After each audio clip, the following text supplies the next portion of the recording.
பார்க்கடல் போலேதான் நீ இருக்க, பாய் மரக்கலம் போலே நான் மிதக்க. ராத்திரி தூங்காமல் நான் தவிக்க, ராஜனின் லீலைகள் நோய் தணிக்க.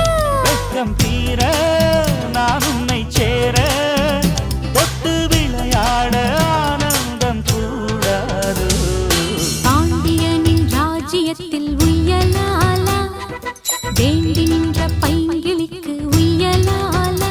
கையில் தந்தே கல்யாண மாலை, மையல் கொண்டே நான் இந்த வேளை.